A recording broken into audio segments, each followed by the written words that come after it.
On a humid July evening in 2003, 14-year-old Mia Coulson kissed her mother goodbye and walked 2 blocks to a friend's house. She never arrived. For 17 years, the case sat inside a rusting file cabinet in the basement of the sheriff's station. Detectives retired, witnesses died, the public moved on. Everyone forgot about Mia, except one person. A former cold case analyst who wasn't even born when Mia disappeared. In 2020, she requested the file as a training exercise. What she found wasn't a mistake. It was a clue that had been sitting in plain sight for nearly 2 decades, and it would lead police to a backyard that no one had ever thought to dig. Mia Coulson was the kind of girl who returned library books early. Straight-A student, volunteer at the local animal shelter.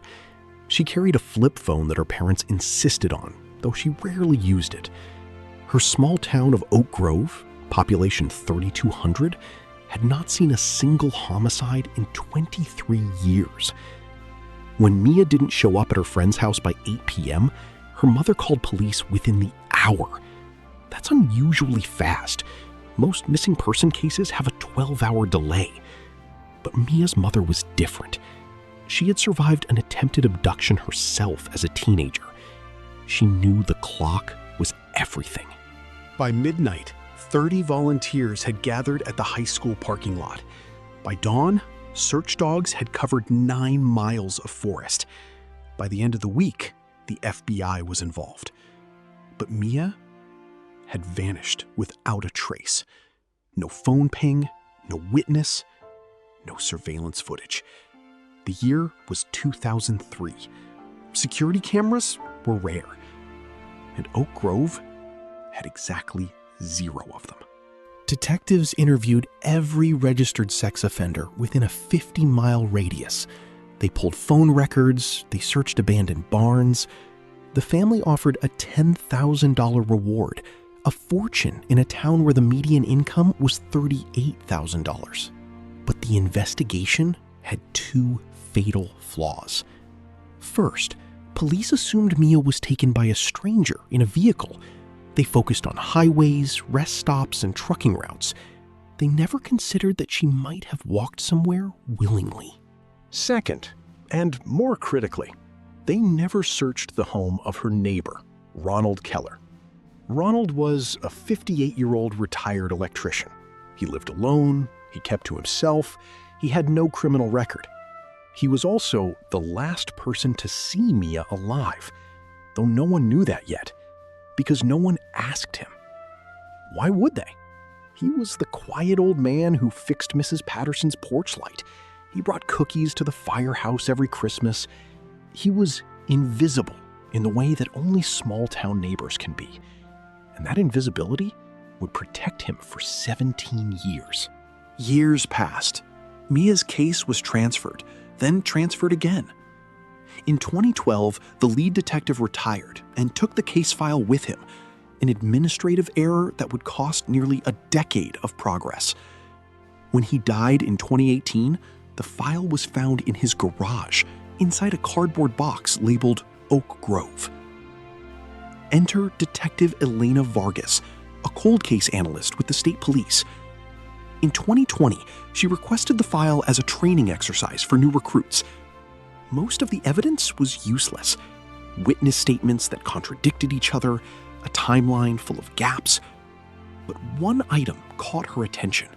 A handwritten note from the original responding officer, dated the night Mia disappeared.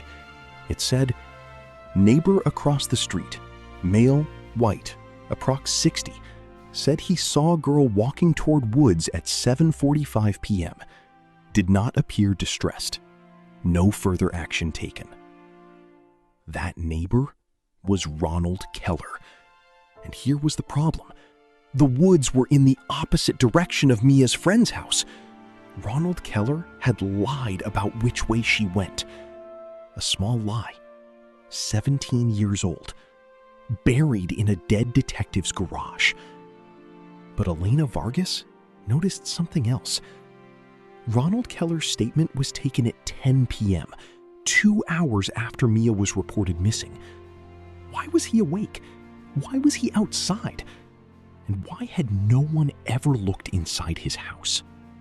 On a cool October morning in 2020, a judge signed a search warrant for Ronald Keller's property. He was 75 now. He used a cane. His house had not been updated since the 1980s. Dogs hit on the concrete floor of his garden shed within 12 minutes. Ground-penetrating radar confirmed an anomaly 6 feet deep. When excavators broke through the concrete, they found a plastic storage container, the kind sold at hardware stores for $20. Inside was a set of clothes, a silver necklace with the initial M, and skeletal remains that dental records would confirm as Mia Coulson. Ronald Keller was arrested that afternoon. He did not confess. He did not speak at all. But forensic anthropologists found evidence of blunt force trauma to the skull. She had been killed the night she disappeared, within 2 hours of that neighbor's lie. Mia Coulson's mother died in 2019. She never knew what happened to her daughter.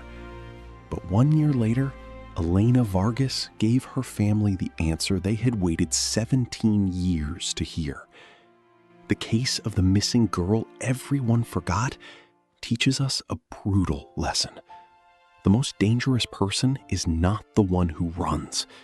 It is the one who stays, who watches, who smiles at you from across the street, and who tells a lie so small that no one bothers to check it. If a case feels cold, look again.